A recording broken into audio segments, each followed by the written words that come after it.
खाद्य विभाग की टीम ने पूरी फैक्ट्री का निरीक्षण किया। निरीक्षण के दौरान जगह जगह गंदगी दिखाई दी। साथ ही कर्मचारियों के द्वारा कोई भी सुरक्षा की दृष्टि से हेड कैप, ग्लव्स नहीं लगाए थे। फैक्ट्री के अंदर एक कोने में प्लास्टिक के बैग के ढेर लगे हुए थे, जिसको खोलकर देखा तो सभी में चॉकलेट और वेफर्स का कचरा रखा मिला। इस पर फैक्ट्री संचालक ने बताया कि इसको हटवाने के लिए रखा गया है।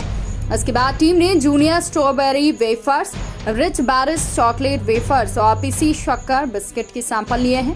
फैक्ट्री के पास में बने एक मकान में गोदाम बना हुआ था, जिसमें चॉकलेट और वेफर्स का कचरा रखा हुआ मिला। इस पर फैक्ट्री संचालक सही जवाब नहीं दे पाया। साथ ही जिस कमरे में गोदाम बना हुआ था, वहां पर अपार गंदगी का ढेर लगा हुआ मिला, जिस पर पूरे स्कैम को जब्त कर गोदाम को सील कर दिया गया है।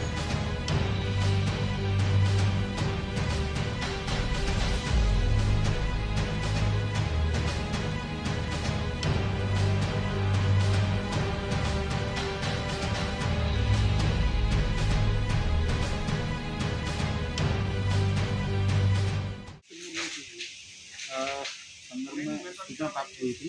एक थॉमसन फूड वाले हैं, थॉमसन फूड इंडस्ट्री है गिरवई रोड, इनके द्वारा जो चॉकलेट का जो स्क्रब होता है उसका उपयोग करके वो दरखास्त का निर्माण किया। इस संबंध में यहाँ पे जांच करते हुए 4 खाद्य पदार्थों की सैंपल की जाँच करेंगे। तो फैक्ट्री में जैसा देखा गया है कि फायर वगैरह तो संबंधित कोई उपकरण नहीं है, जैसे फायर वगैरह जैसे आग लग जाती है किसी कारण है तो उससे बचने की भी कोई चांस? जो कमियां पाई गई हैं इनके साफ सफाई के संबंधित उनके संबंधित इनको निर्देश जारी कर दिए हैं, इनको ये तत्काल पूरा करेंगे। जैसे आपके गोदाम में फैक्ट्री में चेक किया गया, जो आपने बताया उसके हिसाब से जो है आप गोदाम में जो माल मिला है स्क्रिप वगैरह के लिए आप कह रहे हैं उसको वेस्टेज वगैरह के क्या किस पर्पज से रखा गया था इतना माल? ये हमारी फैक्ट्री जो है वो थॉमसन फूड इंडस्ट्री के नाम से है, क्योंकि हमारी फैक्ट्री परिसर में स्क्रैप निकलती है जो कि वेस्टेज के रूप में होती है। अधिक हो जाने के कारण हमारे चंबल संभाग में एक ही इसका जो है स्क्रैप का प्लांट है, जो कि दिव्यधारा फीड प्राइवेट लिमिटेड के नाम से है। तो वहाँ पे प्लांट बंद होने के कारण 5-7 दिन से हमारा स्क्रैप ज़्यादा हो गया था, 15-20-25 दिन का। तो वो हमने एक जगह शिफ्ट किया, क्योंकि हमारे यहाँ फैक्ट्री में प्रोमाइसेस में रखने की जगह इतनी है नहीं।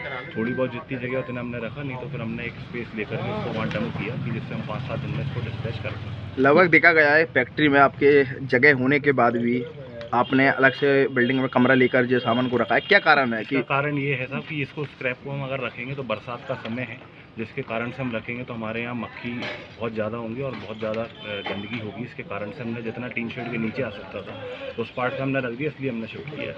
कितने दिन हुए इसको किराए लिए? अब ये तो हमने पहले ली रखा है, इसको करीब 3 से 4 महीने पहले ले रखा है अप्रॉक्स, मुझे एकदम एग्जैक्ट ध्यान नहीं है, लेकिन अभी स्क्रैप के लिए हमने इसको अभी रखा हुआ है, केवल अभी मुश्किल से 15-20 दिन पहले। इतनी गंदगी हो रही है, पूरे में मक्खियाँ बना रही हैं। मौसम इतना अभी इस टाइप का है, मॉइस्चर, लेकिन लगता नहीं है आपको कि फूड से रिलेटेड अपन आइटम को सेल कर रहे हैं या बना रहे हैं, लेकिन इतनी गंदगी में आप इस तरह का कर रहे हो, कहीं ना कहीं आप बच्चों के साथ में खिलवाड़ नहीं कर रहे? बच्चों के साथ खिलवाड़ नहीं कर रहे हैं, हम वो चीज़ बनाते हैं जो हम खुद खा सकें और अपने घर के बच्चों को। लेकिन अभी देखा गया हमारे यहाँ प्रोमाइसेस में जहाँ फैक्ट्री में प्रोडक्शन हो रहा है, वहाँ आपको किसी भी तरीके वहाँ भी मक्खियाँ वगैरह काफ़ी गंदगी मेरे को मिली। मेरे यहाँ जो फैक्ट्री प्रोमाइसेस में जो प्रोडक्शन हो रहा है उस एरिया में आपको कोई भी इस तरह की गतिविधियाँ नहीं मिली होंगी। जो मेरा फैक्ट्री प्रोमाइसेस है, जो प्रोडक्शन एरिया है, ये हमने इसलिए इसको शिफ्ट किया क्योंकि हम बच्चों का ध्यान रखते हैं और हम इस चीज़ का बेहद तरीके से जानते हैं कि बच्चों के खाने की चीज़ है और पुरुष के खाने की चीज़ है। इसको हमने रखा है, इसलिए हम इसका रेंट भी भर रहे हैं और इसलिए हमने इसको फैक्ट्री प्रोमाइसेस से अलग रखा हुआ है। कितना समय हो गया आपको फैक्ट्री चलाते हुए? हमको साहब इस फैक्ट्री को चलाते हुए लगभग 3 साल हो गए। पर आज फूड विभाग के नियमों की आप अवहेलना कर रहे थे। देखा गया अधिकतर जो आपके स्टाफ काम कर रहा है, ना तो वो हेड कैप लगाए हुआ है, ना वो है। सब हेड कैप की ऐसी बात है कि गर्मी इतनी है, बहुत से लोग जो है हम देते हैं, लेकिन थोड़ी लेबर की लापरवाही ये रहती है कि थोड़ा हटा देते हैं, लेकिन हम फिर भी उसका पूरा ध्यान रखेंगे। हमको फूड इंस्पेक्टर साहब ने जो है आदेश किए हैं, तो हम उसमें 3-4 दिन में उनका पूरा तरीके से पालन किया जाए। नहीं, जब आज चेकिंग हुई तब आपने इस आदेश को पालन कर रहे हो, उसके पहले आप का आदेश नहीं फॉलो कर रहे हो ना? पहले भी हम आदेश पूरा पालन करते थे, पर आपके देखा गया कि क्या होता है कि हम जब फैक्ट्री से थोड़ा चले गए या फैक्ट्री के बाहर निकले तो लेबर थोड़ी सी लापरवाही कर देती है, लेकिन उस पर